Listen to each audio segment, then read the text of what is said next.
Olá, boa tarde a todas e a todos. Meu nome é Lucas Pedretti, eu sou integrante do coletivo RJ Memória, Verdade, Justiça e Reparação.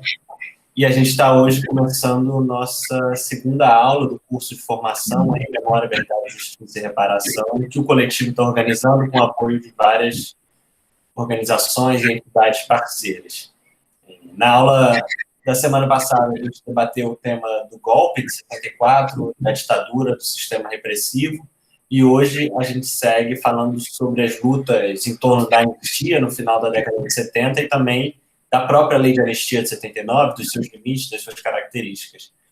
Seguindo a nossa proposta do curso, que é sempre de colocar integrantes do coletivo como expositores, pessoas que vão estar aqui apresentando reflexões como professores desse curso, mas também em diálogo com parceiros, companheiros de militância, de academia, enfim, pessoas que também têm suas longas trajetórias de reflexão e luta nesse campo de memória, verdade e justiça e que, de alguma maneira, são próximas do coletivo. Então, hoje, para fazer essa conversa sobre a anistia, a gente está com a Dulce Pandolfi, que é historiadora, foi professora da FGV por muito tempo e hoje está atuando na Universidade da Cidadania, da UFRJ, e com o Fábio Cascardo, que é advogado, foi assessor da Comissão da Verdade do Rio de Janeiro. Hoje, enfim, continua atuando no campo dos direitos humanos. E, enfim, eu combinei com eles que ia fazer uma apresentação muito breve, então, Fábio, Dulce, fiquem à vontade para falar mais coisas das próprias trajetórias, se quiserem. E, sem mais perder tempo, passo direto a palavra para a Dulce. Dulce, vai lá, está contigo.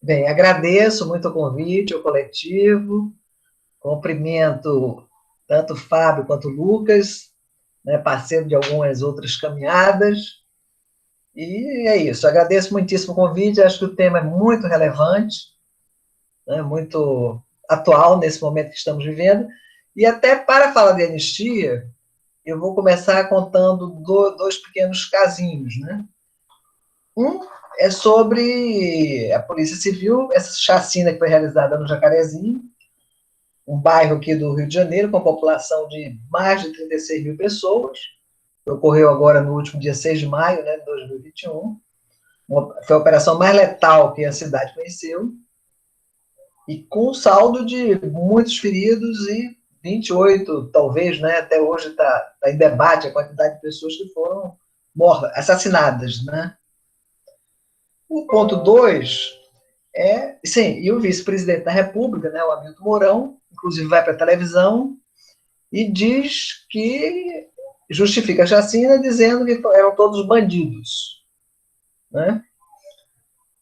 O chefe da polícia também, na televisão, diz que foi um ato de inteligência, um ato muito bem sucedido. Então, esse é a cena 1. E a cena 2 é uma cena que até hoje me impacta, em mais de uma ocasião também, o vice-presidente Hamilton Mourão, seguindo, inclusive, a trilha do presidente da República, Jair Bolsonaro, ele elogiou o conhecido torturador, renomado torturador, coronel Carlos Alberto Brilhante Ustra, e, segundo Mourão, o Ustra seria um homem honrado e respeitador dos direitos humanos. Eu confesso que isso, para mim, tocou fundo. E ele já tinha dito em outras ocasiões, até na campanha eleitoral de 2018, no debate na televisão, quando perguntaram a ele sobre o Carlos Alberto Brilhante Ustra, sobre as torturas do Carlos Alberto Brilhante Ustra, sobre a responsabilidade dele diante de várias mortes, assassinatos, etc., desaparecimentos políticos, o Mourão simplesmente afirmou com a maior tranquilidade: heróis também matam. O Carlos Alberto Brilhante Ustra também foi objeto do discurso do Bolsonaro na ocasião do impeachment da Dilma, em 2016, ele como deputado federal. Então, eu pergunto, como é possível um presidente e um vice-presidente da República terem a audácia de querer transformar em herói nacional aquele que é um dos maiores símbolos da tortura no Brasil? Será que seria possível em outro país do mundo que passou por violências, né, por regimes ditatoriais, por traumas de respeito aos direitos humanos? Será que a gente consegue imaginar isso acontecendo na Argentina, por exemplo, no próprio Uruguai, no Chile, ou até, né, na Alemanha em relação ao Hitler? Eu acho que é inimaginável, né? E também a gente pensar um pouco sobre a situação aqui nessa chacina, que aliás não foi a primeira, mas é porque essa está muito, né, muito presente, né, na nossa história, né? Como seria possível também as pessoas dizerem que ali eram bandidos, independente se são bandidos ou não, né? No Brasil não existe pena de morte, até onde eu sei. Então, como é que você pode justificar uma ação daquela numa comunidade cheia de crianças, de pessoas, inclusive com balas sendo soltadas de helicóptero? Então, a pergunta, quer dizer, para a gente refletir, primeiro, a relação entre esses dois episódios, né? E segundo, qual a relação deles com a questão da anistia, que é objeto dessa nossa conversa hoje, né? Será que isso tem alguma relação? Como é que a gente pode entender isso? Eu acho que a história do Brasil ela é marcada, né, por muitas rupturas e continuidades. Aliás, a história, né, ela é isso, é continuidades e rupturas. Alguns momentos, mais rupturas e menos continuidades. No caso do Brasil, as nossas continuidades têm sido muito fortes. Elas foram muito presentes em momentos e passagens, né, quando a gente tem transições, mudanças de regime. Eu poderia até citar dois exemplos, assim, bem rapidamente. Por exemplo, no caso da nossa independência, né, quando a gente se torna uma nação.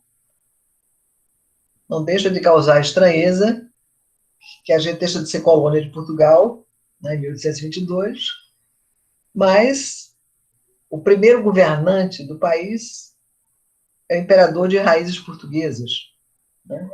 E enquanto as outras nações se tornam república, as colônias espanholas, ao se libertarem, se tornaram república, a gente continuou ligado à realeza, a gente se tornou império, né?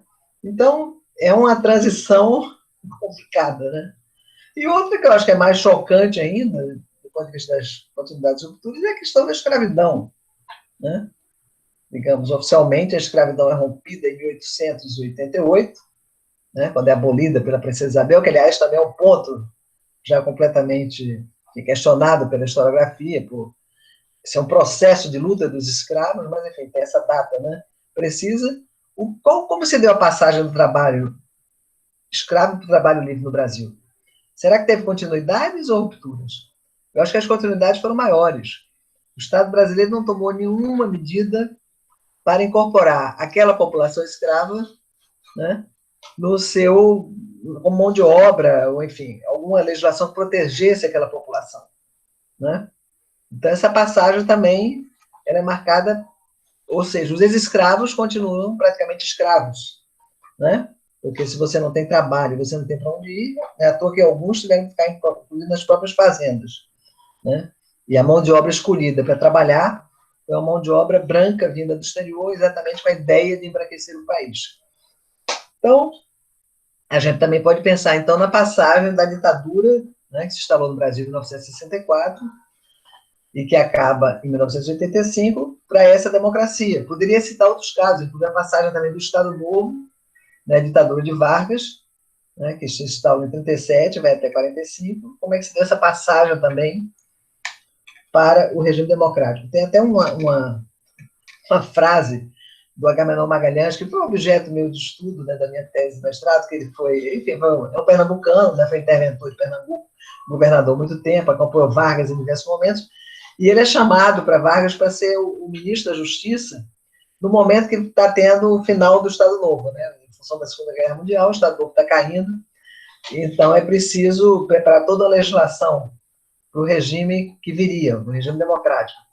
E ele era um frasista, o Agamenon Magalhães. Então, ele no Ministério da Justiça, ele tinha um jornal em Pernambuco, né, o Jornal da Manhã, que ele escrevia normalmente uma coluna muito sintética, com frases curtas, né? Então, um belo dia, ele começa, ele no Ministério da Justiça, elaborando essa legislação, ele diz, o regime vai mudar, ponto. e eu também, ponto. Então é isso, é este homem que foi o ditador, né, que está preparando os caminhos para a democracia, e não é, também não deixa de causar espécie que quando, né, a gente tem a primeira eleição, depois do Estado Novo para presidente da República, quem ganha a eleição, quem vai ser o presidente da República do regime democrático, é Eurico Gaspar Dutra, que foi o ministro da Guerra de Vargas, um dos principais artistas e articuladores do Estado Novo. Então, voltando para o nosso tema, né, para a questão da democracia e da ditadura aqui no Brasil, da ditadura do pós-64, a gente também tem que pensar um pouco nessa transição. E é isso que eu queria falar com vocês aqui um pouco sobre tanto a especificidade do nosso regime ditatorial, quanto da nossa transição. Né? Se a gente for fazer uma comparação com outros países, é muito específico o caso brasileiro. Do ponto de vista da ditadura, né, a gente tem muitas especificidades. E antes de entrar nela, eu queria, inclusive, falar sobre isso. Quer dizer, a transição também, a gente tem muitas especificidades. Né? E tudo isso tem a ver com a anistia, vocês vão entender até por quê. Né? E mesmo a nossa Constituição de 1988, que é considerada uma Constituição cidadã, ela representa um momento de ruptura. Ela é uma Constituição muito importante, mas ela também representa um momento de continuidade. As continuidades são muito fortes também nessa Constituição. Né? Por exemplo, ao mesmo tempo que a Constituição, que é um grande avanço, considera a tortura e o racismo no Brasil como crimes inafiançáveis, né, ela não alterou o modelo policial forjado durante o período ditatorial. O que, inclusive, vai ter consequências hoje no massacre do Jacarezinho. Né? E também não conseguimos levar para o banco dos réus os torturadores desse período, o período ditatorial. Né? Então, são essas ambiguidades, né, e são essas continuidades que vão marcar essas especificidades que vão marcar o nosso processo e que explicam várias coisas da anistia. Né? Fazendo também um breve histórico, como eu já falei aqui, a ditadura implantada no Brasil, a partir do golpe de 64, ela teve um alto grau de institucionalização. Ora, vocês vão perguntar, mas qual é o problema? Isso tem problema, sim. Né? Ou seja, a gente teve um regime ditatorial que tinha eleições e partidos. É claro que controlados, amordaçados, né? Foram extintos os partidos antigos, né? Mas ela funcionou com eleições. É uma ditadura, diferentemente do Estado Novo, que a gente não teve eleições, de 37 a 45, você não teve partidos nem eleições no Brasil. No regime ditatorial, né, de 64 até 85, a gente tem partidos e eleições.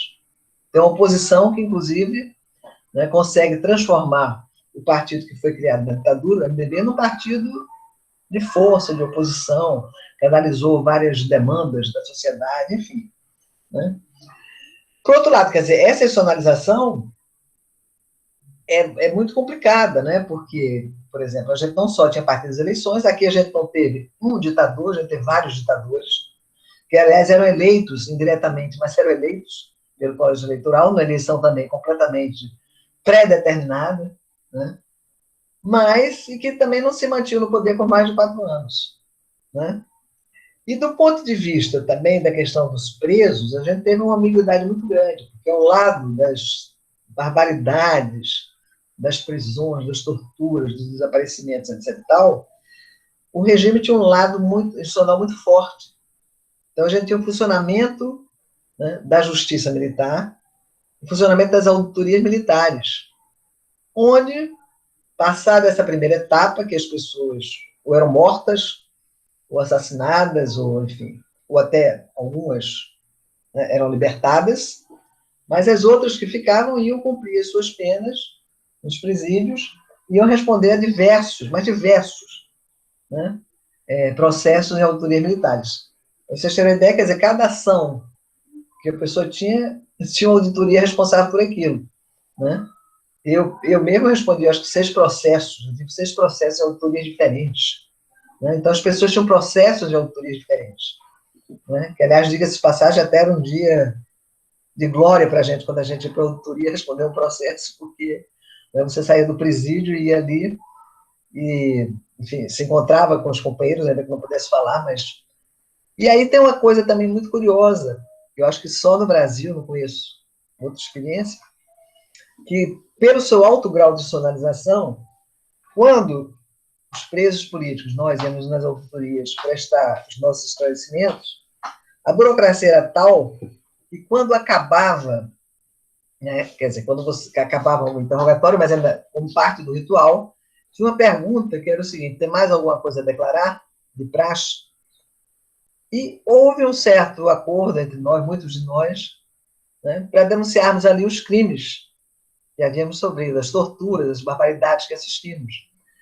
E todos aqueles militares ali, né, eles ouviam, não só ouviam, como datilografavam as nossas denúncias, e depois aquilo tudo era escrito e autorizado, né, e reconhecido pelos militares. Todos assinavam aquele documento.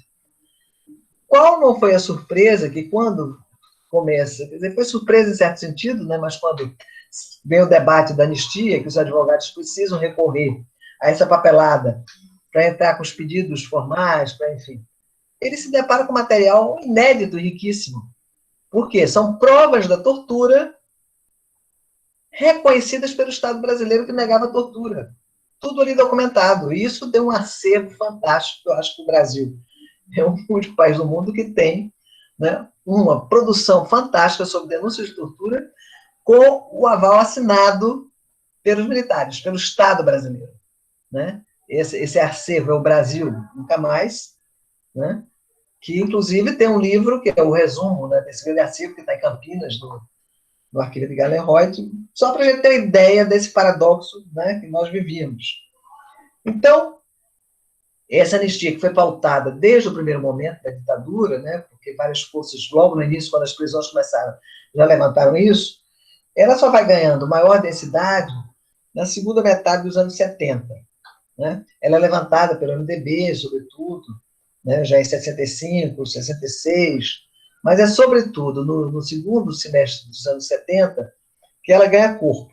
Né? E aí, fazendo uma pequena retrospectiva, quer dizer, quais são os marcos, o que é que aconteceu nesse momento? Né?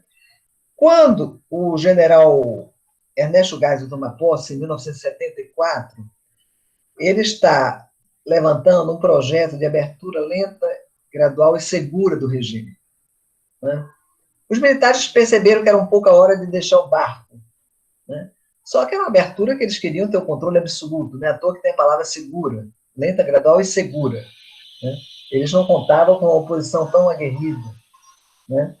E aí começa, exatamente nesse período da chamada, né, de extensão lenta, gradual do regime, mas com suas contradições, porque como as organizações da esquerda armada tinham sido praticamente dizimadas, a investida do regime foi contra, sobretudo, o Partido Comunista nesse período. Né? Várias lideranças do Partido Comunista elas são mortas, assassinadas nesse momento. Né? Tinha tido um massacre, teve um grande massacre também com o Partido Comunista do Brasil, o PCdoB, teve um massacre também em cima da Ação Popular, e teve esse grande massacre em cima do Partido Comunista do Brasil. Né?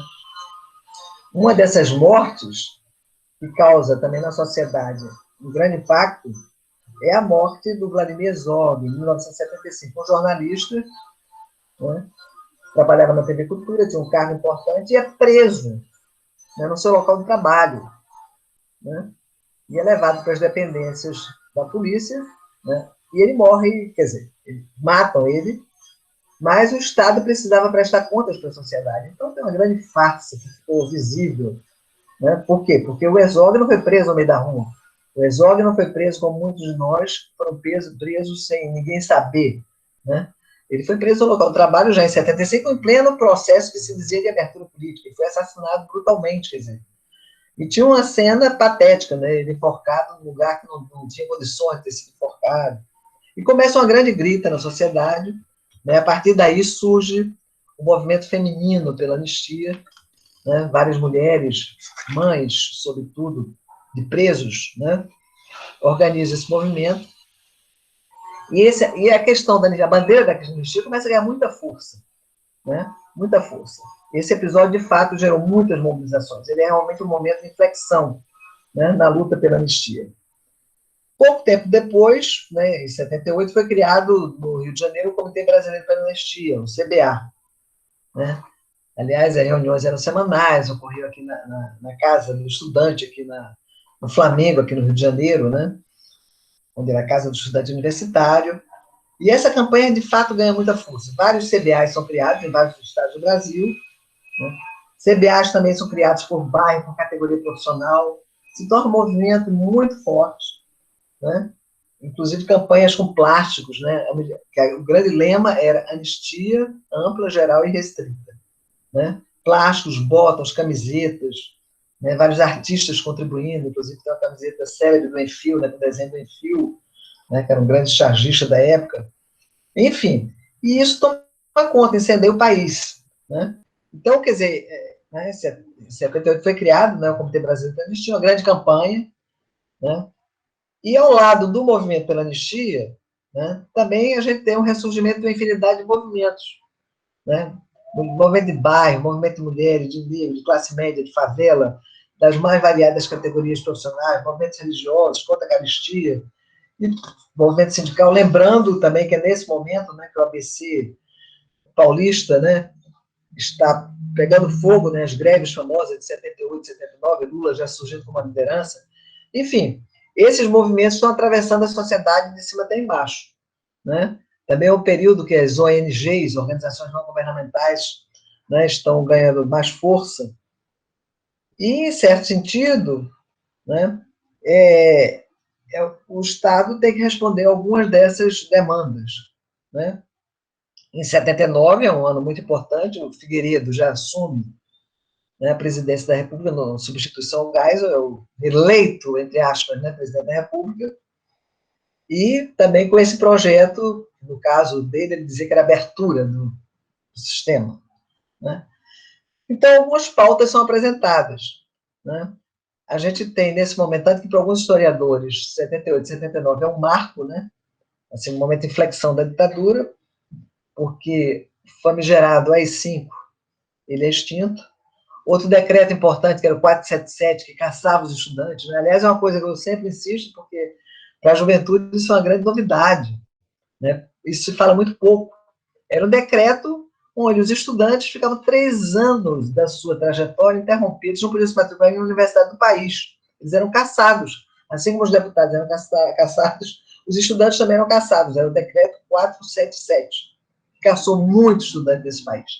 Né? Então, por um período de 3 anos, eles não podiam se matricular em nenhuma universidade do Brasil. Esse decreto também é abolido e tem o momento da rearticulação, e esse também é em 79, que tem o projeto de rearticulação partidária, né? Junto com a anistia. Né? Essas coisas começam a se combinar. Então, o governo decreta a anistia, que não é a anistia do CBA, esse aqui é o ponto importante que a gente tem que marcar bem, né? Enquanto o CBA, né, a sociedade estava pressionando por anistia ampla, geral e restrita, até os presos políticos entraram em greve de fome para aumentar essa pressão, mas no dia 28 de agosto de 79, né, depois de aprovada no Congresso, o Figueiredo sanciona a lei da anistia. E qual é, digamos, quais são as especificidades dessa lei? Essa lei dizia o seguinte, que a anistia era concedida a todos os brasileiros, né, que tivessem cometido crimes políticos, com exceção daqueles que tivessem cometido os chamados crimes de sangue. Ou seja, as pessoas tivessem participado de sequestros, etc. Tal, né, essas pessoas não seriam anistiadas. E aí, quer dizer, esse era um problema, porque a ditadura foi implantada em 64, quer dizer, a gente já está em 1979, a quantidade grande de presos já tinha sido solto, né, já tinha sido... E, normalmente, quer dizer, as pessoas que permaneciam presas eram pessoas que tinham participado da luta armada, né? Então, esse foi o primeiro problema.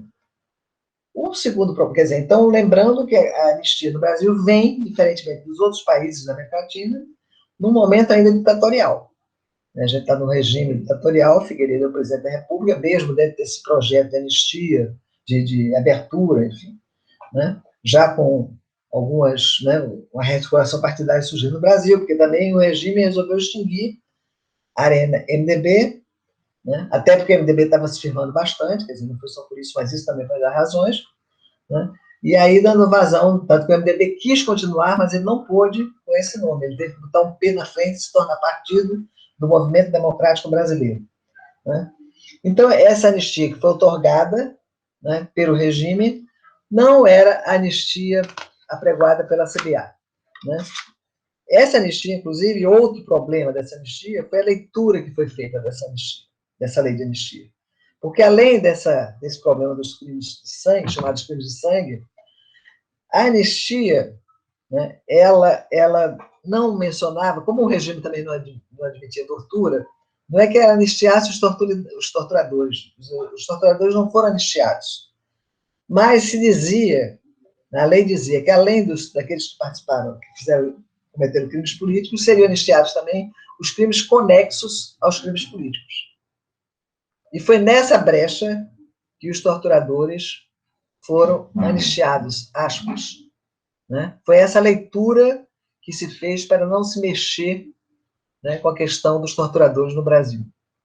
Ora, o que é crime conexo? Crime conexo é o seguinte: de repente, o Fábio nem me conhece muito, mas ele faz um favor para mim, eu deixo na casa dele uma mala com uma série de panfletos que ele nem sabe, dizendo que vou viajar, pedi para ele guardar uma mala na casa dele, né? E ele é pego com aquela mala depois. Ele cometeu um crime conexo ao meu crime, né? Isso é um crime conexo. Mas a leitura que se passa a fazer, né, está dentro dessa concepção, né, dessa nossa transição inconclusa, dessas continuidades muito fortes, né, e também dentro de uma que é a marca de toda essa legislação que diz respeito ao que a gente pode chamar de justiça de transição no Brasil. Eu vou falar rapidamente sobre isso, que é a questão da reconciliação. Essa é uma palavra muito forte na legislação. Né? Fábio certamente vai falar um pouco sobre isso, mas ela está presente em toda essa legislação. Então, a ideia era essa: não podemos, o Brasil, para viver em paz, ele não pode tocar nas feridas. Então, tem que se botar tudo para debaixo do tapete. Né? Quer dizer, além da legislação permitir, não é que ela permitiu, ela deu margem para essa leitura, também tinha um pouco na sociedade essa visão da questão da reconciliação. Né? Um regime que deveria reconciliar. Ora, aqui, então, a gente adota aquilo que muita gente chama de teoria dos dois demônios. Quer dizer, você começa a igualar coisas que são inigualáveis. Né? Você começa a colocar nas mesmas condições aquelas pessoas que torturaram, mataram, desapareceram, cometeram as barbaridades, com as pessoas que já tinham até cumprido pena, com os presos políticos, né? Que pagaram, se fizeram algum tipo de coisa, já tinham pagado pelos seus atos. Né? E são coisas inequiparáveis, não tem um agente do Estado que está matando, torturando e prendendo pessoas. Outra são opositores do regime que, enfim, que podem, e vários fizeram, adotaram a questão da luta armada como uma estratégia para derrubar a ditadura. Mas eles não tem nenhum tipo de aproximação entre essas duas questões, e a anistia, a leitura da anistia era para igualar exatamente isso. Né? Essa justiça de transição no Brasil, então, assim como outras continuidades, ela também é muito complexa. Porque a justiça de transição foi adotada em diversos países que exatamente viveram situações dramáticas, né? Situações de violação dos direitos humanos, a partir, sobretudo, da segunda metade do século XX. Né? Aqui na América Latina, Argentina, Chile, Uruguai, Paraguai, ou países como Portugal, né, e a Espanha, com os ditadores Franco e Salazar, que era exatamente uma justiça para fazer justiça em relação àqueles que tiveram seus direitos violados. Né? Então, faz parte da justiça de transição pelo menos quatro questões, 4 pontos. Quais são esses pontos? Tem que se tomar medidas para prevenir novas violações de direitos humanos naquela sociedade. Esse é um ponto fundamental. Né? Depois, elucidar aquelas violências do passado, para exatamente evitar repetições. Terceiro, responsabilizar os agentes que praticaram aquelas violações. E aí é que entra a questão dos torturadores. E quarto, garantir a reparação das vítimas, né? Ou de uma maneira material ou simbólica. Né? O que aconteceu no Brasil em relação à justiça de transição? Se a gente for pensar bem, foi esse último ponto que foi adotado, e esse mesmo com muitos limites. Né? Aqui, não teve medidas para prevenir novas violações, né? Porque o Jacarezinho continua ocorrendo, não é à toa que a tortura continua ocorrendo nas delegacias brasileiras, né? Não é à toa que o Mourão pode chamar de herói nacional um dos maiores torturadores desse país, Ou seja, não se tomou nenhuma medida para prevenir essas violações. Depois, não se elucidaram, né, aquelas violências no passado, por quê? Porque uma parte importante desses arquivos de repressão ainda não vieram à tona, né? Alguns, inclusive, alegam, o Exército alega que parte dessa documentação foi queimada, né? Os agentes não foram responsabilizados, que seria a terceira perna dessa justiça de transição, e, finalmente, essa reparação das vítimas que ocorreu de uma maneira capenga, mas a gente pode dizer que ocorreu, né? O direito à verdade, o direito à memória, né, que são esses novos direitos, eles são fundamentais para a justiça de transição. Ora, o Estado tem a obrigação de revelar, né, para as vítimas, para os familiares, para a sociedade, tudo aquilo que ocorreu, né? Tem, nesse sentido, a obrigação de abrir os seus arquivos. E tem a obrigação de escutar as vítimas, né? E isso passou a ser uma tarefa fundamental e urgente. É à toa que o grande lema, né, das diversas organizações que trabalham com essa questão dos direitos humanos e da anistia, né, é lembrar para não esquecer, lembrar para não repetir, né? Esse é o grande lema, né, que no Brasil, né, infelizmente, a gente não conseguiu socializar de uma maneira que essa se tornasse uma causa forte da sociedade brasileira, né? Eu estou dizendo isso tudo porque eu acho que aqui a preocupação muito grande, enquanto, quer dizer, essas entidades de ex-presos, entidade que teve uma importância enorme, né, para o grupo Tortura Nunca Mais, quer dizer, que existe até hoje, né, enfim, as comissões dos familiares de mortos desaparecidos tiveram uma importância enorme, né, enquanto elas travaram um violento debate, né, um embate com o Estado, exatamente para tentar emplacar essa justiça de transição, o Estado brasileiro tentou, pelo contrário, reforçar políticas de esquecimento, e justificadas, em parte, pela lei da anistia, porque era isso que se dizia. Já tivemos anistia, então não vamos mais abrir nenhuma ferida. Ora, a psicanálise nos ensina que nenhum indivíduo, nenhuma sociedade, ela fica imune a traumas. Pelo contrário, quando você silencia sobre um trauma, né, aquilo não resolve ajudar o presente, nem é um bom caminho para você enfrentar também os desafios do futuro. Ou seja, esse silenciamento ele pode ter um papel devastador na sociedade. E eu acho que é isso que a gente está vendo agora, né? Não só para quem foi vítima, né? Mas para a própria sociedade. Quer dizer, do ponto de vista das vítimas, eu até costumo dizer, né? A tortura acho que é uma tatuagem que a gente traz carregada no braço para sempre, né? Mas quando você não responsabiliza os agentes da sociedade, você reforça na sociedade o sentimento de impunidade. E a nossa democracia ainda fica mais fragilizada, né? E esse debate sobre a anistia é muito amplo, quer dizer, desde os primórdios, né? Na Grécia já se dizia, né? Vamos, em Atenas, 403 a.C., vamos não lembrar as desgraças do passado. Mas é essa anistia que a gente não quer. A gente quer uma anistia exatamente, né, que não vá pela linha do esquecimento. Vai para a linha exatamente para a gente evitar, né, que novas situações traumáticas se aconteçam, né? Ou seja, tem que ser uma anistia libertadora, né? Onde o trabalho de luta é necessário, né? Mas é fundamental também esse trabalho de memória. Então, esse debate é um debate enorme na sociedade, pelo menos para esses agrupamentos, né? Essa dificuldade que nós temos em relação à anistia.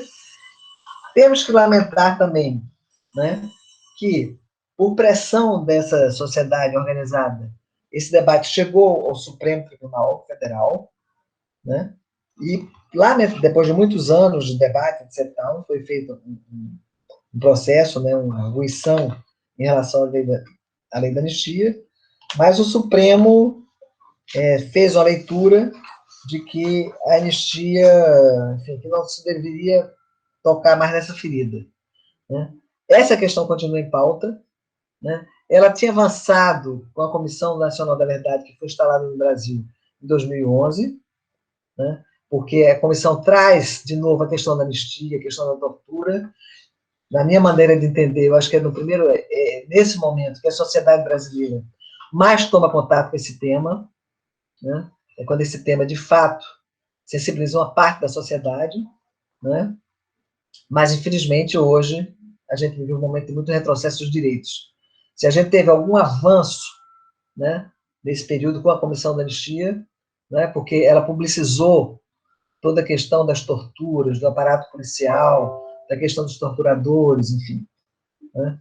Agora a gente vive um momento de desmonte desses direitos, quer dizer, alguns direitos estavam sendo assegurados, tem projetos muito interessantes, memórias reveladas, enfim, a questão dos arquivos, né? Foi um conjunto de medidas, né, que culmina com a Comissão Nacional da Verdade, foram criadas as Comissões Estaduais da Verdade, mas agora a gente vive exatamente um momento de retrocesso de estudo, porque um dos problemas centrais do governo Bolsonaro, e uma das dificuldades também para a gente combater esse governo, é que, diferentemente de 64, não foi dado um golpe tradicional, um esquema de um golpe tradicional.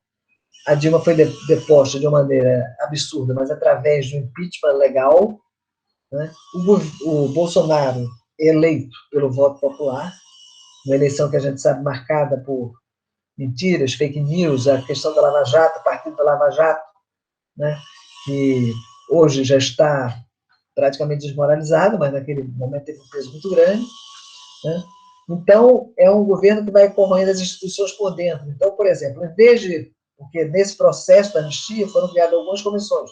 Uma delas é a comissão da anistia, que era exatamente a comissão que encarregada de fazer essa reparação que eu mencionei antes das vítimas da ditadura, né?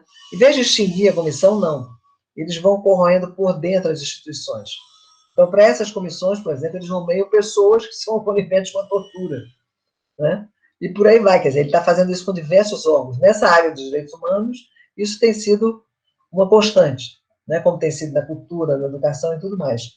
Então, a gente está num momento muito crucial da nossa sociedade, né? Um momento onde eu acho, porque para a gente conseguir que esta questão se torne fundamental, é importante a gente socializar a nossa dor, né? A sociedade tem que socializar aquela causa. Então, eu acho que naquele momento da Comissão Nacional da Verdade, a gente estava conseguindo trazer esse debate para o público, socializar um pouco essa questão da anistia, da punição dos torturadores.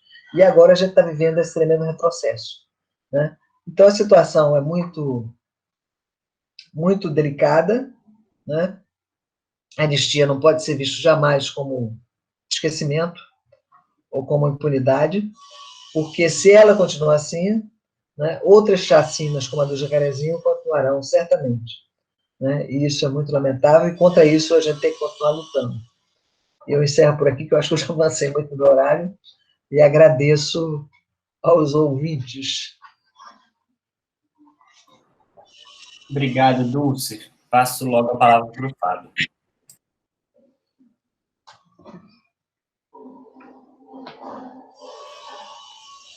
Bom, como dizem os colegas do podcast, é bom dia, boa tarde, boa noite, né? Porque nossos ouvintes podem estar acessando esse conteúdo a qualquer horário do dia. Eu estou aqui, enfim, me organizando nas minhas telas, porque eu vou tentar trazer um PowerPoint para nos ajudar, me ajudar e tentar ajudar os ouvintes a melhor compreenderem o que tiver aqui a aportar nessa discussão. Mas, antes disso, enfim, primeiro eu queria expressar meu agradecimento ao coletivo RJ, Memória, Verdade e Justiça, e parabenizar pelo curso de formação nesse tema. No coletivo, parabenizar especialmente o Lucas Pedretti, o Gustavo Cime, o Paulo César Ribeiro, que estão organizando essa iniciativa, que é também um marco dos 10 anos do nosso coletivo Memória, Verdade e Justiça aqui no Rio de Janeiro. Então, é um ano bastante simbólico para a gente, que tem sido de muita luta, obviamente, diante desse governo negacionista em relação ao passado ditatorial e que enseja diversas práticas que eram práticas de Estado naquele período, defende essas práticas e os heróis daquele passado, né? Os heróis da repressão. Então, tem sido um momento de atuação intensa do nosso grupo e eu fico muito feliz de, pelo menos, a gente conseguir se organizar e trazer esse conteúdo de uma maneira também organizada por meio aqui do canal do YouTube do coletivo. Como, enfim, minha colega panelista, Dulce, a quem eu tenho a honra também de dividir essa mesa, uma personagem essencial dessa história como um todo. Eu não falo aqui somente do que aconteceu no período da ditadura militar e a resistência, né, ao arbítrio durante aquele período, mas também por colocar seu conhecimento, né, à disposição para pensar criticamente esse passado, escovar a história a contrapelo, como meus colegas historiadores me ensinaram, que defende, né, Walter Benjamin, e também para pensar não só esse passado ditatorial, mas como começou a sua fala, pensar também essa história contemporânea de redemocratização no Brasil de uma maneira crítica. Então, eu vou fazer coro a várias das suas intervenções aqui no curso da minha fala, e vou começar também, enfim, dizendo sobre a dificuldade que é para um defensor de direitos humanos, um militante de direitos humanos, fazer uma fala dessa, menos de uma semana depois dessa chacina no Jacarezinho. Os elementos já foram totalmente pontuados pela Dulce. A gente tem, nos últimos dias, se desdobrado para dar conta das nossas demandas profissionais, pessoais, e essas que surgem de uma maneira tão trágica, que a gente certamente não consegue dar respostas, mas que tem tudo a ver com a discussão que a gente está fazendo aqui hoje, por isso a importância desse espaço também, né? E nos últimos anos, né, de coletivo, eu tenho sempre falado como o auto de resistência na verdade, uma forma de autoanistia todo dia que as polícias praticam.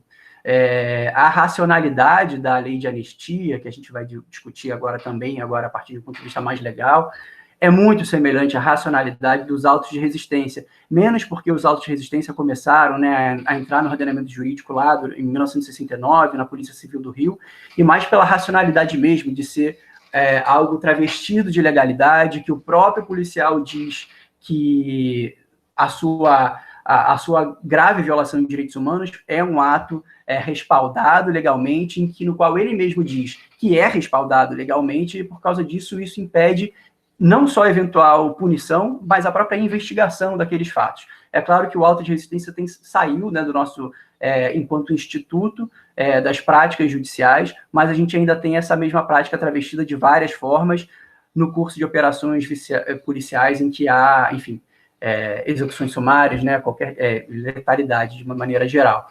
Então, queria também trazer essa breve comparação para o início aqui da minha fala. Eu vou tentar realmente me atentar ao tema da lei de anistia, mas não tem como falar desse tema sem falar um pouco sobre justiça de transição, que é um tema que concatena, né, que organiza todas essas ideias, orientações ou direitos de memória, verdade, justiça, reparação, dentro de um campo político, jurídico, social, né, de lutas também.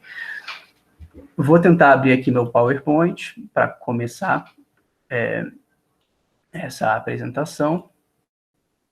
Mas o que eu queria dizer era que, era justamente que, embora eu vá fazer esses apontamentos rápidos, muito rápidos, sobre justiça de transição, eu não vou entrar com mais profundidade no tema de uma maneira geral, porque eu sei que o curso prevê um dia, né, uma aula especificamente sobre esse tema.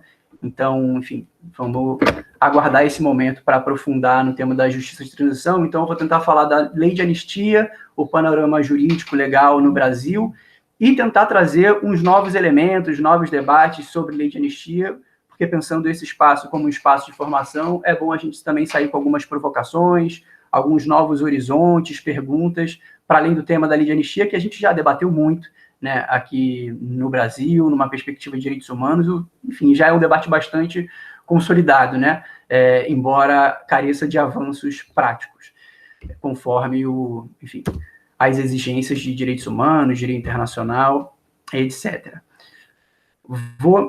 Consegui passar o primeiro slide, espero que vocês estejam vendo, Lucas. Estamos sim. Que bom.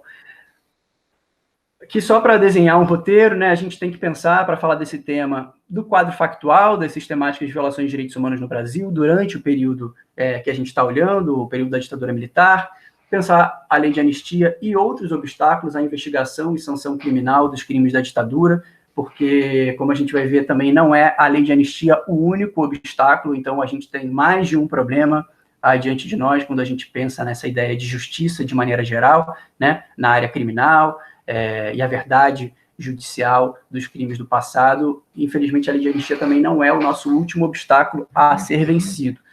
E aí, se a gente tiver mais tempo, eu vou aprofundar um pouco, não só no que o STF fala sobre a lei de anistia, mas também nos parâmetros internacionais da Corte Interamericana de Direitos Humanos, e essas novas discussões que eu apontei já, a importância da gente discutir isso, tá?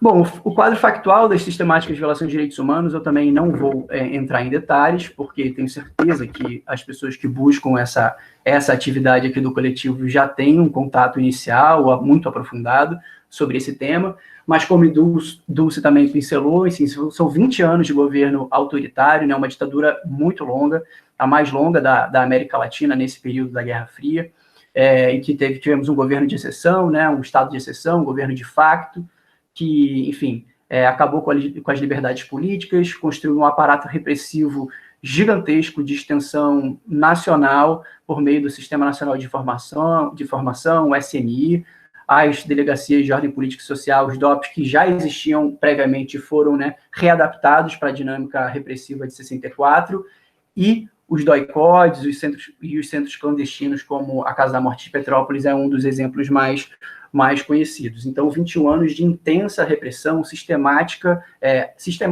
ataque à população civil, principalmente aqueles que se opunham ao regime político vigente. A Comissão de Anistia aponta 40 mil pessoas como perseguidas políticas, a Comissão de Anistia continua funcionando, então esse número segue aumentando.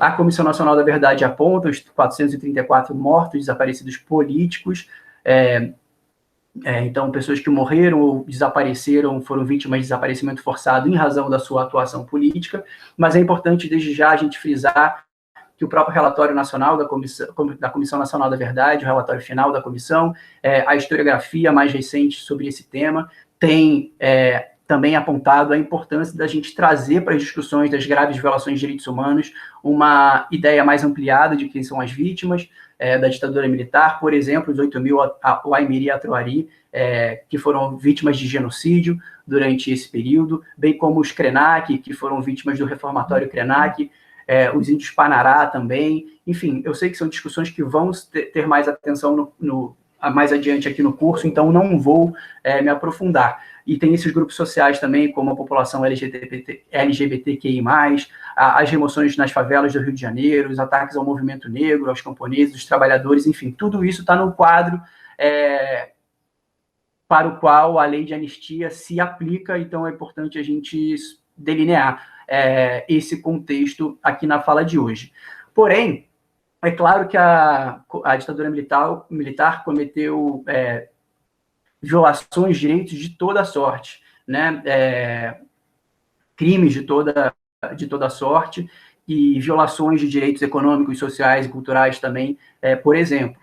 Mas quando a gente está aqui falando da lei de anistia, dos efeitos criminais e do que prevêem os tratados internacionais, o direito internacional de direitos humanos, a gente está realmente pensando, olhando para um perfil específico de violações cometidas pela ditadura militar, pelos agentes da ditadura militar, que são aquelas que são entendidas como graves violações de direitos humanos. Que, em resumo, são as violações de direitos humanos que afetam diretamente o direito à vida ou o direito à integridade pessoal. Tá? Então, outras violações, outros crimes que Dulce também apontou, que tenham sido cometidos naquela época, crimes políticos ou crimes comuns, não estão no escopo da lei de anistia. E, claro, enfim, é agravado ainda essa ideia pelo fato de que, naquele momento, havia um contexto de violações de direitos humanos cometidos contra a vida, contra a integridade pessoal, que perfazem, então, um cenário de crimes de lesa humanidade, como a gente também vai ver mais à frente. Mas a gente está aqui justamente falando, então, do que a Dulce chamou de crimes de sangue, né? Uma ótima forma da gente tratar, então, desses crimes, que são aqueles contra a vida, contra a integridade pessoal, como homicídio, execução sumária, tortura, desaparecimento forçado, genocídio e por aí vai. Bom, o marco legal da anistia é bastante extenso, se a gente entende, dentro desse marco legal, todas as leis ou atos normativos, decisões judiciais que citam a lei de anistia e que dão validade, né? Voltam a dar validade para essa lei que a Dulce já comentou, lá de 1979, a Lei 6683. A Lei de Anistia, ela é, então, um marco dessa transição lenta, gradual e segura, entendida como um ato de pacificação, né, uma medida de pacificação.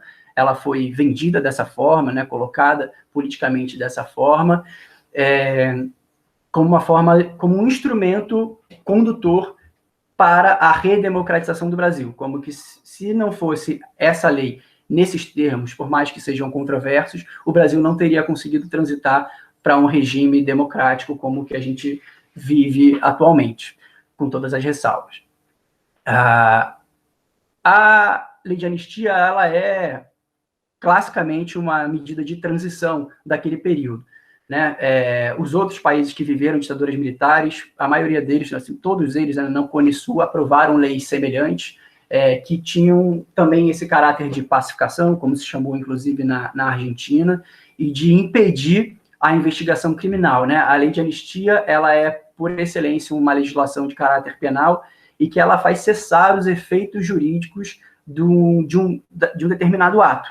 Então, é claro que os atos aconteceram, né, no mundo dos fatos, né, os assassinatos, as torturas, etc., mas para o direito, por causa de uma lei de anistia, eles deixam de ter qualquer conotação de infração, né, eles perdem esse caráter jurídico. E esse é o efeito básico de qualquer anistia, e o Brasil, enfim, durante o último século, aprovou diversas anistias em momentos também semelhantes, como inclusive é apontado pelo STF no julgamento sobre a lei de anistia, de uma maneira bastante, enfim, manipuladora, equivocada, mas, enfim, é um histórico que eles trazem à baila também.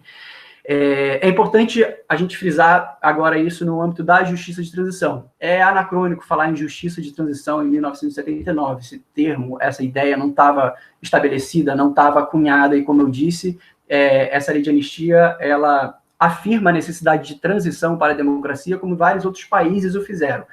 Mas como também a Ruth Taitl, né, uma autora importante no tema da justiça de transição, aponta, essas leis na América Latina, elas também têm um caráter específico no histórico genealógico, né, numa linha do tempo da justiça de transição, porque, na verdade, já existia nesse momento histórico a ideia de que crimes do passado tinham que ser investigados, de que a memória das violações eram importantes e de que os perpetradores irem a julgamento era fundamental para que fosse respeitada a dignidade humana das vítimas e para que a sociedade pudesse fazer um desfecho desses momentos históricos. Isso por causa do Tribunal de Nuremberg e do Tribunal de Tóquio, que já tinham encerrado seus trabalhos décadas antes.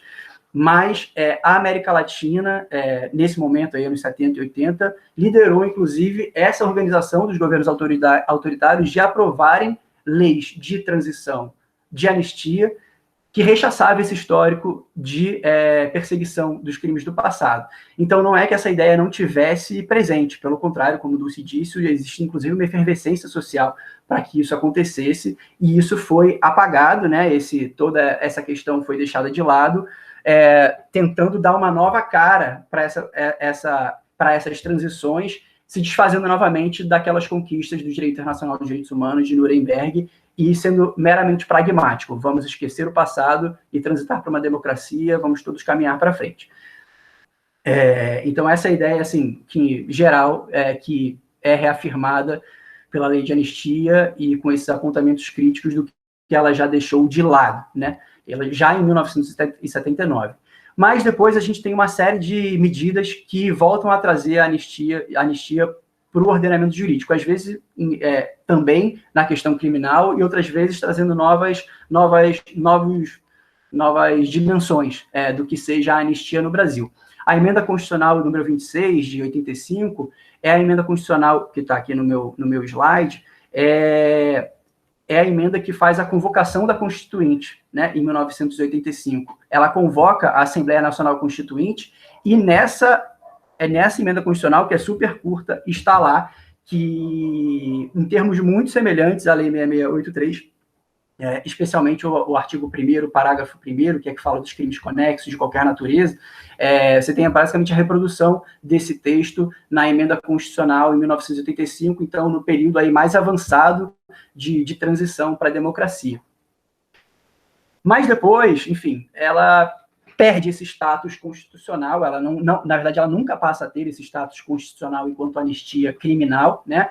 E nos atos e disposições constitucionais transitórias, o ADCT, que é parte da Constituição Federal, é uma parte da Constituição Federal de 88 que ela, enfim, prevê questões que vão, enfim, se desfazer com o tempo, né? Por exemplo, a questão da anistia, claro que com o passar dos anos, as pessoas que seriam anistiadas econômica e administrativamente passam a, enfim, têm o seu direito garantido, morrem e não é um tema que tem continuidade para o futuro da própria Constituição. Então, essa previsão foi feita no ADCT, o artigo 8º do ADCT, que não trata mais da anistia como uma questão criminal. Ele vai falar do direito à anistia como uma forma de reparação no âmbito administrativo e econômico para aquelas pessoas que foram diretamente afetadas pela repressão no seu projeto de vida. Então, foram caçadas nos seus estudos, como o Dulce salientou, perderam seus cargos, tanto em empresas privadas quanto na administração pública. Então, a Constituição Federal, o ADCT é parte da Constituição, fala da anistia como um direito no seu caráter de reparação, de indenização, né? Não vai tratar da questão criminal. E a Constituição é importante também para esse debate aqui hoje, por trazer, né, um amplo rol de direitos e garantias fundamentais, cláusulas pétreas, inclusive, como o Dulce também sublinhou, criminalizando a tortura, né, um mandato de criminalização da tortura como um crime não passível de anistia, imprescritível, e o artigo lá, a emenda constitucional 45 de 2004, traz os tratados de direitos humanos, inclusive, com um status constitucional ou supralegal. Esses mesmos tratados que vão também repelir qualquer ideia de anistia para graves violações de direitos humanos. Para além disso, agora já passando mais rápido, a gente tem a lei que estabelece a Comissão Especial de Mortos e Desaparecidos Políticos, que também vai ser mais trabalhada aqui no curso, e que faz uma presunção de morte na esfera civil, não na esfera penal, para aquelas pessoas que foram vítimas de desaparecimento forçado, então consegue trazer um desfecho de reparação para esses casos na esfera civil e prevê a busca, né, dos mortos desaparecidos políticos. Aí a gente já tem, sim, muito mais caracterizado uma ideia de justiça de transição, embora isso também não apareça nesse momento histórico, já a ideia de que a transição para a democracia não pode ser um ato meramente pragmático, negociado pelas elites, mas que existem limites, princípios básicos, regras mínimas de direito internacional que precisam ser respeitadas. Então, a reparação é um desses elementos. Logo em seguida, em 2002, a lei que traz a reparação pela Comissão de Anistia, trouxe aqui também as extradições de repressores argentinos que estavam no Brasil. São debates importantes no âmbito do Supremo Tribunal Federal anteriores à discussão da lei de anistia brasileira como um todo, que vão tratar, enfim, a gente vai discutir mais à frente, mas que então abordam de maneira marginal a lei de anistia no Brasil e vão fazer previsões importantes sobre graves violações de direitos humanos, como desaparecimento forçado, e essa questão da anistia na esfera criminal, a presunção de morte na esfera criminal, na esfera civil. Enfim, em 2010, a gente tem o principal marco para o tema aqui em debate, que é o julgamento da ADPF 153, proposta pela OAB e julgada em 2010, a ação de descumprimento de preceito fundamental, que a gente vai tratar em seguida, e o caso Araguaia, em 2001, que é um disparador, né, o caso Araguaia na Corte Interamericana de Direitos Humanos, um caso que tramita por 15 anos junto ao Sistema Interamericano de Direitos Humanos, demandado por organizações não governamentais brasileiras em favor das vítimas, e que trazem, de uma maneira muito definitiva, o poder transformador que as vítimas da ditadura militar e as organizações da sociedade civil têm para a produção jurídica, né, o estabelecimento de novos marcos legais e de direitos humanos no Brasil em relação aos crimes cometidos no passado. Então, você tem, a partir do caso Araguaia, uma sentença categórica da Corte Interamericana de Direitos Humanos que, como desdobramento, enfim, transforma toda a arquitetura institucional sobre justiça de transição no Brasil e, igualmente importante, traz um debate que ganha uma escala nacional a partir de então.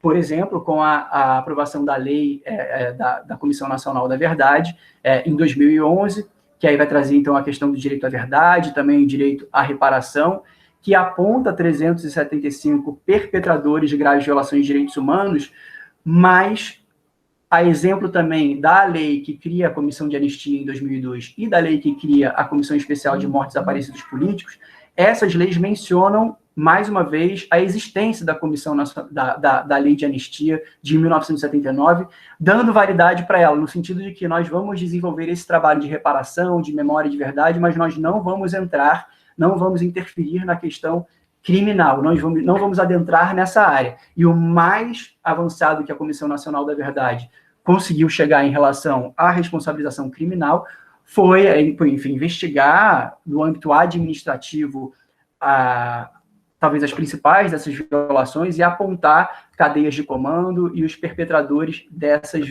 violações. Vou fazer uma breve pausa para ter certeza de que vocês estão me ouvindo. Lucas, puder dar um sinal, por favor. Estamos, perfeitamente. Tá bom. Porque como eu não consigo ver a tela, fica um pouco nebuloso para mim.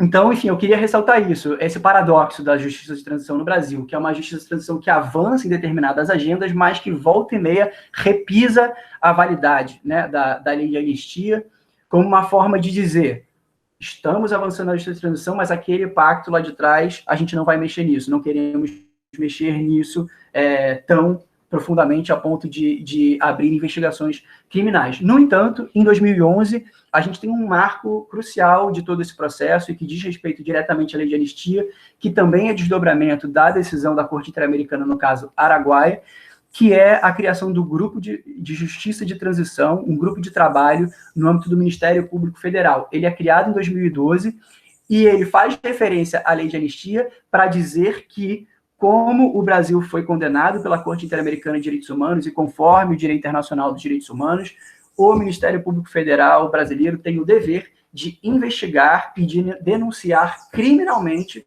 os perpetradores de crimes em nome da ditadura militar durante o regime militar.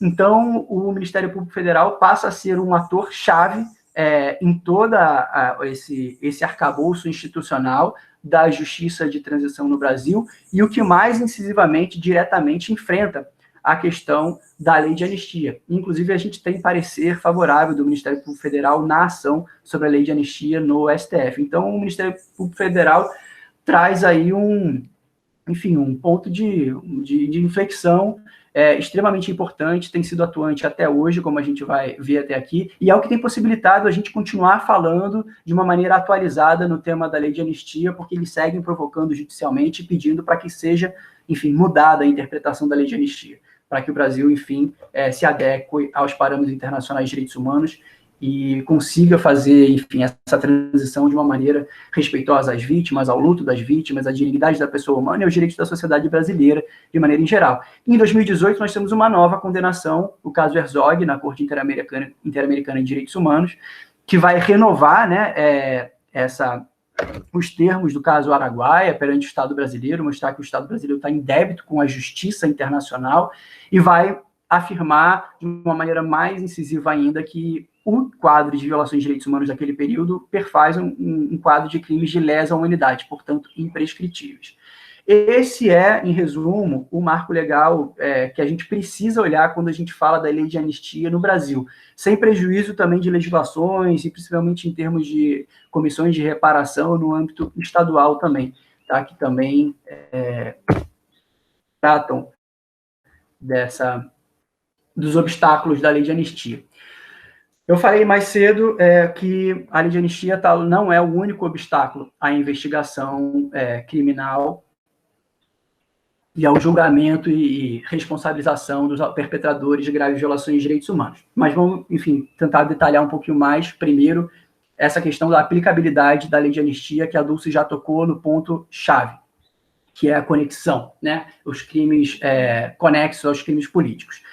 Mas, enfim, é preciso dizer que a questão-chave que coloca o Brasil em débito com a justiça internacional, com o direito internacional e direitos humanos, não é a lei de anistia em si, mas a interpretação que é dada para esse artigo 1º, parágrafo 1º. Então, a aplicabilidade dela, a forma como ela está sendo aplicada, de modo a estender, né, a sua normatividade, os seus efeitos jurídicos também para como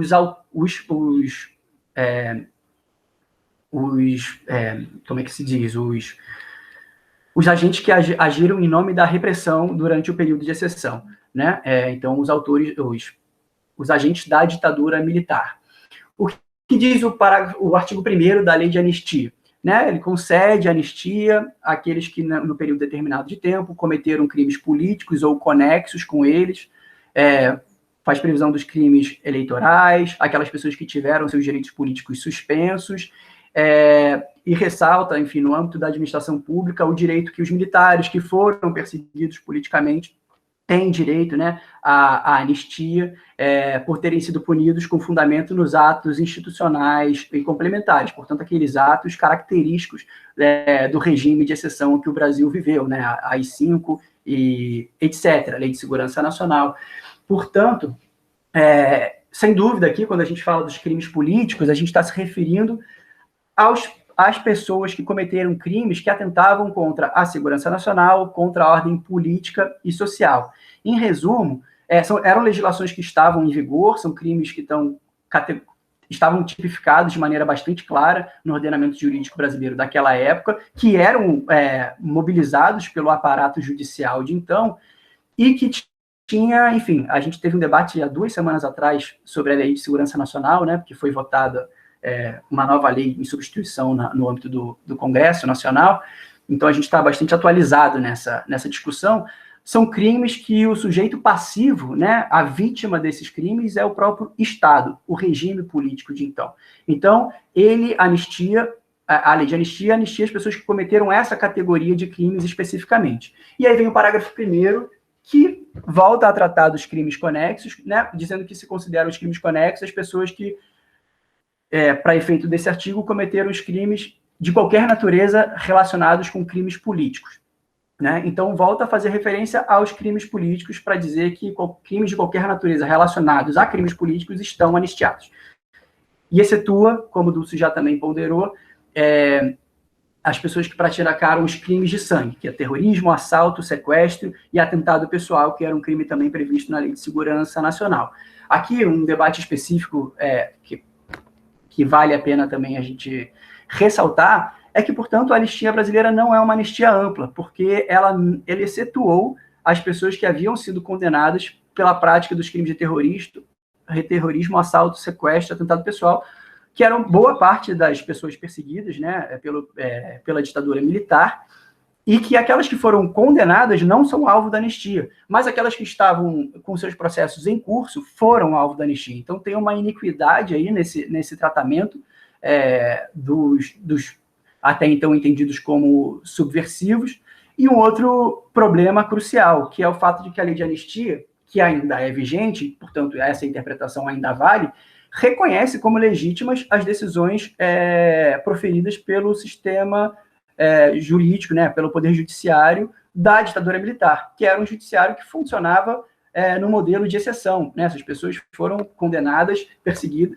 investigadas em grande medida pela justiça militar. E essas sentenças, enfim, nesse caso, as pessoas já condenadas foram validadas, as pessoas continuaram cumprindo suas penas.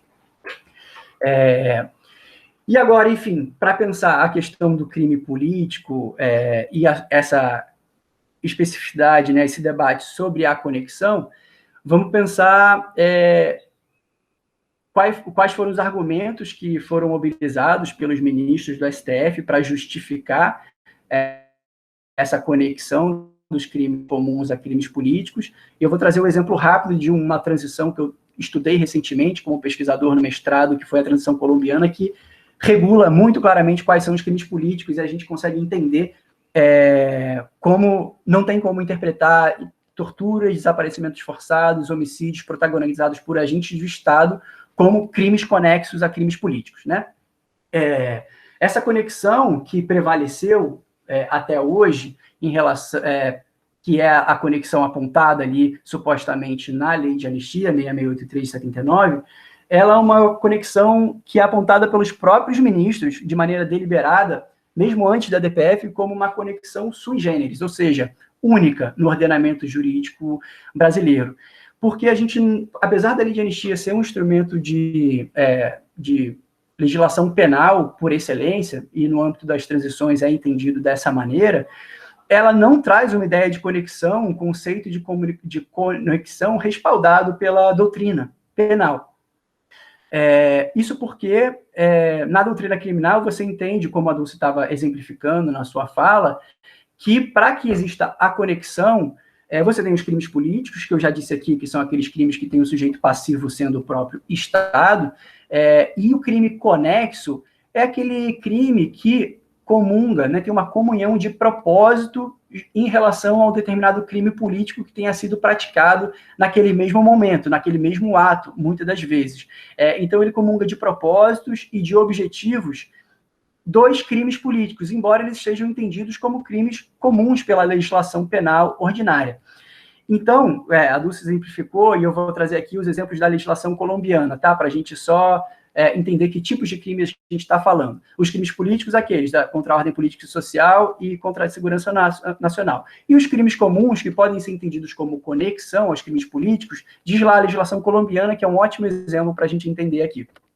São conexos para a lei colombiana de transição, os delitos políticos, os seguintes: apoderamento de aeronaves e meios de transporte coletivo quando não haja concurso com sequestro, porque também não tinha anistia para sequestro. Então, para cometer um crime político, a pessoa toma posse de um transporte coletivo, uma aeronave. Isso é um crime comum, mas passa a ser conexo ao crime político para efeitos da lei de anistia. Constrangimento para delinquir, violação de habitação, né, de casa, violação ilícita de comunicações, injúria, calúnia, falsidade ideológica, falsidade material, de documento público, utilização ilegal de uniformes ou insígnias, né, das Forças Armadas. Então, são esses tipos de crime, que eles comungam do mesmo objetivo, do mesmo propósito, mas são crimes previstos como crimes comuns e, portanto, poderiam ser entendidos como conexos. A Carmen Lúcia, mesmo numa dessas extradições que eu mencionei, julgadas pelo STF em relação a perpetradores da Argentina, ela fala que a conexão não é em sentido técnico. O STF assume isso. A gente não está aqui falando de uma anistia em sentido técnico, mas um conceito mais amplo de anistia, e aí o Eros Grau, que deu o voto condutor no STF, quando da votação da DPF 53, ele vai, enfim, repisar esse mesmo argumento, vai dizer que não é uma anistia em sentido técnico e que a gente tem que fazer uma interpretação, o intérprete da lei de anistia, ele tem que se colocar no momento histórico em que a lei foi aprovada, que a gente não poderia fazer uma interpretação conforme nosso entendimento atual. Portanto, rechaça toda a legislação, todo o regime constitucional em vigor no país para dizer que ainda vale, né, a legislação e a interpretação que vigorava durante o período de exceção.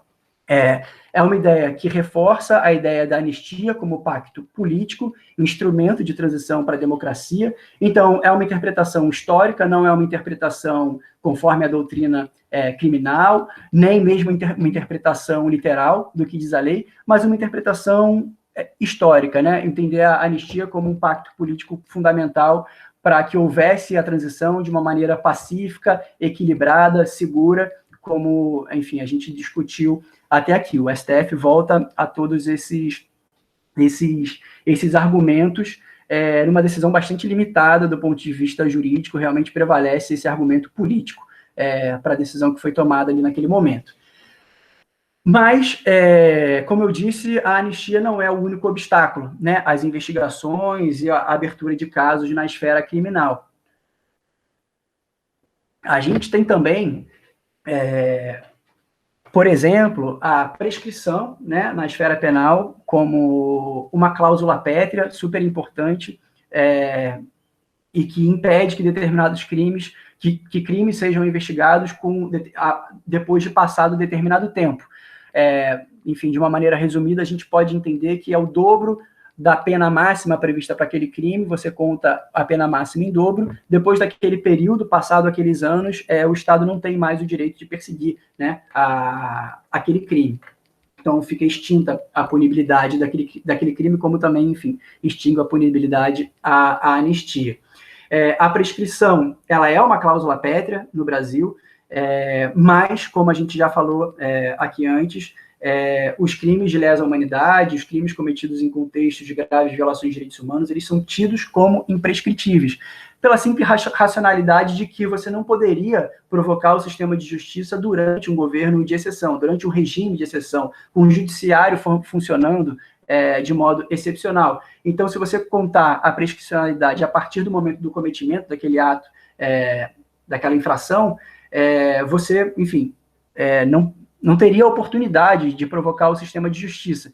Então, enfim, por causa disso e pelo próprio tipo, né, pela própria natureza dessas infrações de direito internacional, desses tipos penais, eles são entendidos como imprescritíveis. No entanto, o judiciário brasileiro seguidamente afirma a prescrição dos crimes perpetrados durante a ditadura militar, né, e isso tem sido também um obstáculo para além da própria reafirmação da lei de anistia. Essa aplicação da prescrição, ela é desdobramento, mas a gente não pode reduzir somente a isso, ela é desdobramento dessa recusa em classificar os crimes cometidos naquela época como crimes contra a humanidade. Então, por não caracterizar o crime dessa maneira, como fez a Corte Interamericana no caso Araguaia, os juízes se sentem à vontade para dizer que a prescrição é uma cláusula pétrea, é uma norma elementar de direito penal e, portanto, eles aplicam para afastar a punição e a investigação desses casos. Nesse tema é importante a gente ressaltar que o Brasil não é signatário da Convenção Internacional sobre a imprescritibilidade dos crimes de guerra e dos crimes contra a humanidade, mas a imprescritibilidade desses crimes ela está prevista no Estatuto de Roma e em diversas normativas de direito internacional que já eram familiares para o Estado brasileiro durante a ditadura militar, durante a aprovação da lei de anistia e especialmente durante a votação da DPF 153 no STF. E um outro obstáculo, que tem sido talvez menos importante, é a irretroatividade da lei penal, né? Os crimes não retroagem, a tipificação não existe crime sem lei anterior que o defina, né? Uma regra básica de direito penal. Então, o Ministério Público Federal, para contornar o problema, por exemplo, de que não existiam desaparecimentos forçados, até hoje não existem, na legislação brasileira, durante o cometimento dos desaparecimentos forçados na ditadura militar, como não existia a tipificação do crime de tortura também naquela época, a tortura era uma agravante do crime de homicídio, então, portanto, se um homicídio foi praticado por meio de tortura, isso era uma agravante, o MPF não tem denunciado, obviamente, os perpetradores com base nesses tipos penais e tem priorizado denunciá-los por crime de homicídio, crime de sequestro, ocultação de cadáver. Esses três crimes juntos eles trazem uma ideia do desaparecimento forçado, né, quando a pessoa é sequestrada, assassinada e tem o seu cadáver ocultado. Então, você tem muitas denúncias especificando esses crimes por parte do MPF, além de estupro, crime de genocídio, que também já era tipificado desde os anos 50 no Brasil, e a gente tem um caso interessante sobre isso. Mas, então, esses são os obstáculos principais que a gente tem para persecução criminal, julgamento e punição dos responsáveis pelos crimes praticados naquela época. Bom, eu já trouxe aqui quase toda a discussão sobre a lei de anistia, a discussão de fundo, né? Então, aqui eu vou fazer só um rápido apontamento do que disse a OAB e o que prevaleceu na discussão do STF, mas que reitera o que eu já disse até aqui. Então, o Conselho Federal da OAB apresentou a DPF em 2008, que foi ser julgada 2 anos depois, em 2003, questionando a essência daquela ação, que ainda está em aberta, né, em fase de julgamento de embargos de declaração, o que a OAB queria do STF era que o STF dissesse se o artigo 1º, parágrafo 1º, esse que trata da conexão, se ele foi recepcionado pela nova ordem constitucional do Brasil. Portanto, não descarta a lei de anistia como um todo, mas sim questiona a interpretação desse parágrafo 1º especificamente, que trata dos crimes conexos. A OAB afirma, como a gente falou aqui também, que os homicídios, desaparecimentos forçados, de maneira nenhuma poderiam ser compreendidos como crimes comuns. Isso era uma inépcia, né, uma falta de técnica jurídica. Então, portanto, defende que o STF restabeleça a técnica para esses casos e faça uma interpretação conforme a ordem constitucional do que seriam os crimes comuns. Ressalta a falta de isonomia na lei de anistia entre os então subversivos que foram condenados, foram punidos pela ditadura militar, e os militares que nunca foram investigados, nunca foram punidos, e nunca foram alvos de qualquer investigação. Então, que a lei de anistia deixava essa iniquidade em relação aos subversivos e os militares na interpretação que é feita atualmente pela lei de anistia.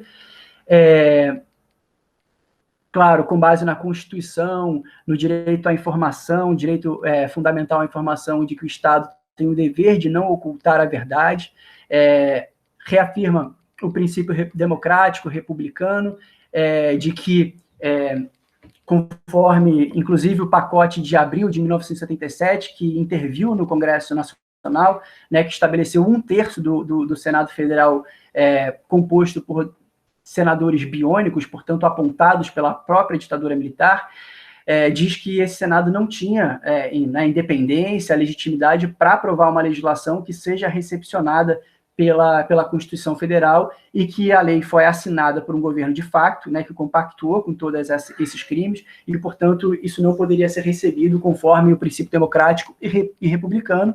Por fim, à luz da dignidade da pessoa humana, questiona, como fez a Dulce na sua fala, né, quem fez parte nesse alegado acordo da lei de anistia. As vítimas fizeram parte, né, a sociedade civil, que estava no momento efervescente das lutas pela anistia, fez parte desse acordo. Então, rechaça também essa ideia de uma anistia negociada. Como eu disse, os argumentos são todos refutados pelo STF, numa decisão que me parece muito pouco detalhada do ponto de vista jurídico também, que apela para o lado realmente político do que aconteceu em 1979 e do pacto da anistia, né, nesses anos para a estabilidade do regime democrático.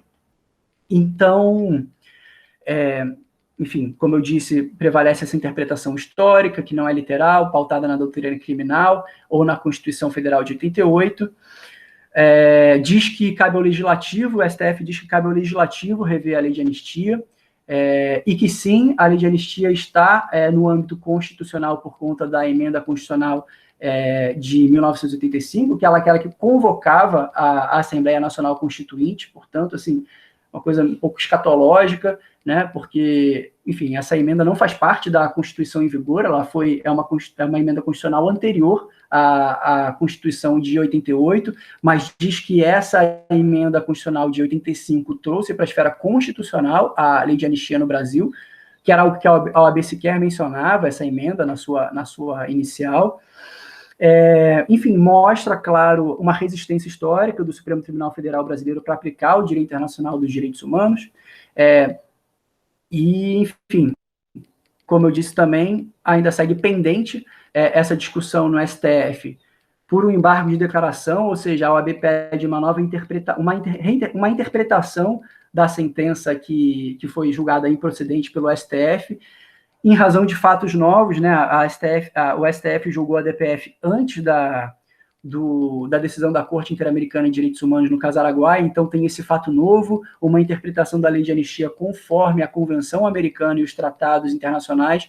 Então a OAB volta ao STF, recorre novamente ao STF, para perguntar ao STF, diante dessa interpretação, então, à luz do Direito Internacional de Direitos Humanos, o que o STF entende agora em relação a essa interpretação dos crimes comuns e da recepção da lei de anistia pelo regime constitucional brasileiro. Para além da DPF e desses embargos de declaração, é importante a gente lembrar que existe uma outra DPF protocolizada pelo PSOL em 2014, que trata justamente da recepção da lei de anistia pelos tratados de direitos humanos assinados pelo Brasil, né? Esses tratados compõem o nosso regime normativo, né?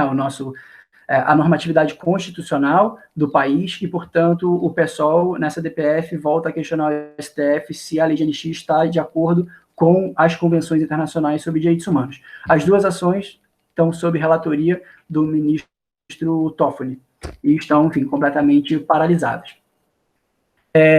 Bom, já estou aqui encerrando, então, a minha apresentação.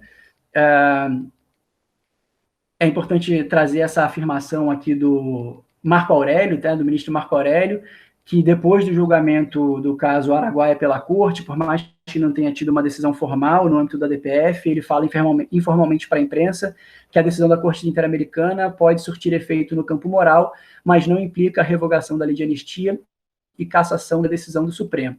Então, assim, realmente recusa, né, o fato de que o Brasil se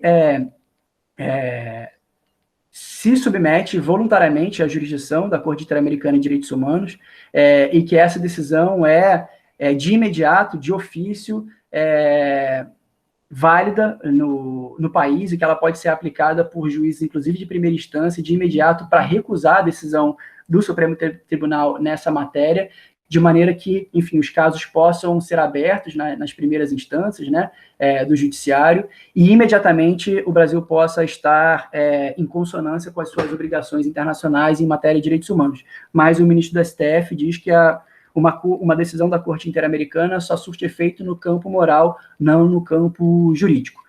Então, prevalece, sem dúvida, uma visão de anistia como esquecimento, né, uma justiça anamnética, como tem se chamado.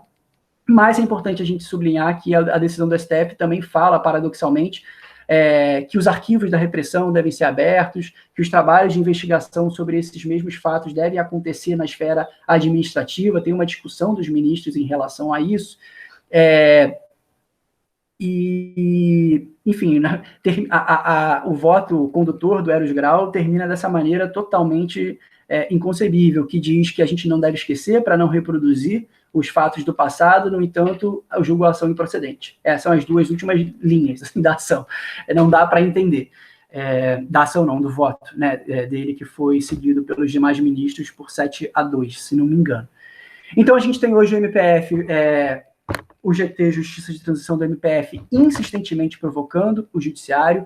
Nós temos 2 casos importantíssimos abertos, que foram, enfim, depois de diversos recursos, né, foram abertos ou negados em primeira instância, o MPF recorreu ao TRF, e no TRF, ora o TRF recebe os casos, abre os casos, ora recusa os casos, dependendo da região, dependendo da Câmara que recebeu um outro determinado caso.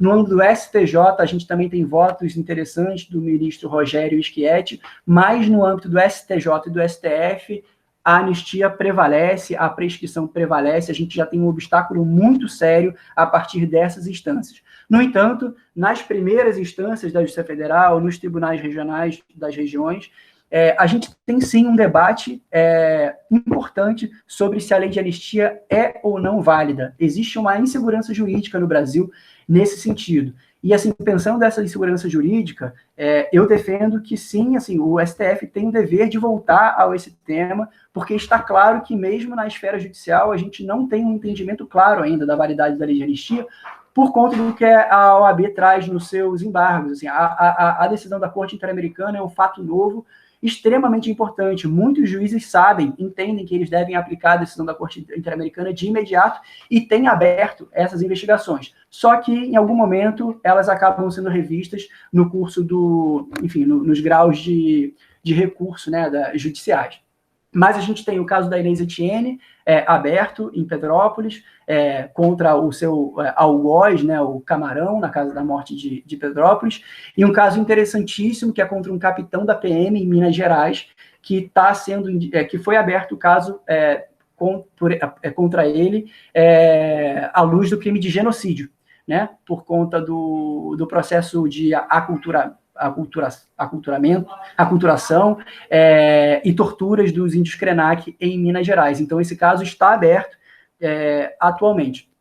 Todos os demais de crimes de desaparecimento forçado, torturas, execuções sumárias, foram encerrados, né? Você tem 37 ações penais propostas e só essas 2 abertas. Inclusive, casos como o do Rio Centro, o crime do Rio Centro, que são posteriores à lei de anistia, também foram encerrados, depois de decisões do STJ e do STF.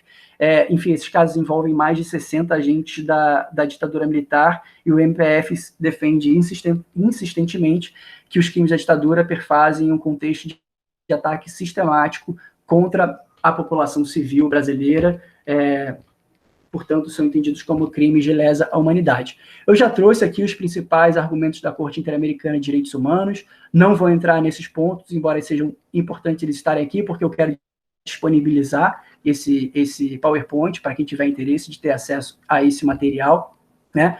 Os principais argumentos aqui do caso Araguaia também, enfim, em relação à lei de anistia, prevalece realmente essa interpretação de que você não pode estabelecer anistia para graves violações de direitos humanos, portanto, essas que são relacionadas à integridade pessoal e ao direito à vida. Então, o direito internacional não recebe de maneira nenhuma anistias em relação a esses crimes, seja no direito internacional de direitos humanos, como no direito internacional de direito humanitário, né, em contextos de guerra, de conflitos armados, que alguns trechos da decisão do caso Araguaia. Enfim, agora, para finalizar, e eu não vou me aprofundar sobre isso, mas eu quero só deixar aqui essa inquietação. Em relação ao Brasil, à lei de anistia brasileira, não há muitas dúvidas da interpretação do direito internacional de direitos humanos em relação ao que eu coloquei aqui. Ela não pode ser interpretada, como disse a Corte Interamericana, ela deve carecer de efeitos jurídicos na medida em que ela atinge graves violações de direitos humanos, tá? Não tem a menor dúvida em relação ao direito internacional, a interpretação da Corte nesses 2 casos paradigmáticos. No entanto, a própria Corte Interamericana tem reaberto o tema das leis de anistia, agora para pensar essas leis, sim, de uma maneira a pensar de como essas leis de anistia possam não ser obstáculos para a investigação criminal, para a elucidação dos fatos na esfera da justiça, para que essas leis não sejam um obstáculo para transições democráticas, que garantam um direito fundamental e igualmente importante, que é o direito à paz.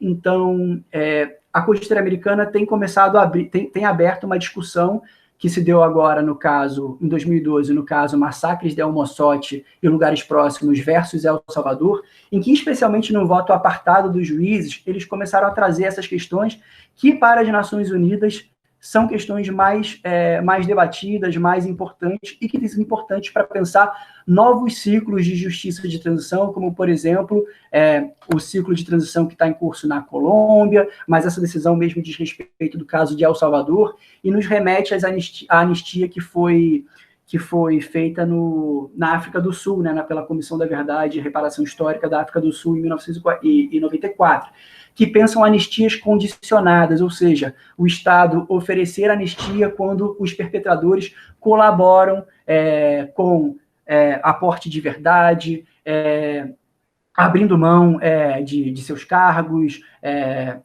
colaboram oferecendo reparações, seja pecuniárias, seja trabalhos sociais relevantes para as vítimas, enfim, estabelece uma série de possíveis condições para que, sim, pessoas possam ser alvo de anistia no contexto de transição, para que se respeite os princípios da justiça de transição. No entanto, de maneira nenhuma ainda essas anistias podem atingir graves violações de direitos humanos, mas sim, por mais que essas pessoas, os graves perpetradores, né, de violações de direitos humanos, não sejam alvos de anistias, tem se debatido de que maneira essas pessoas, embora não anistiadas, possam ser alvo de reduções de penas, concessão de penas alternativas, como tem acontecido na Colômbia, a mesma suspensão de pena, que elas possam reparar diretamente as suas vítimas, que elas possam reconhecer publicamente as suas responsabilidades, bem como o Estado, diante de um quadro de generalizadas violações de direitos humanos, como se deu no Brasil também, possa pensar em mecanismos de priorização e seleção de casos, pensar como investigar casos tidos como mais emblemáticos, mais importantes, à luz de grupos especialmente vulneráveis, à luz dos tipos criminais que foram que foram, enfim, mobilizados em determinados contextos, para que o país possa ter, a sociedade possa ter um panorama geral do que foi aquele regime de exceção, seja um conflito armado interno ou uma ditadura militar, mas entendendo que também seria muito difícil processar todos os crimes, responsabilizar todos os perpetradores. Então, isso tem sido sim, mobilizado pelo direito internacional de direitos humanos para novos contextos de transições, né, de justiça de transição, conforme essas condições que eu salientei aqui, no que a Corte chama de harmonizar a justiça penal e a paz negociada. Enfim, eram basicamente essas minhas provocações aqui, Dulce e Lucas.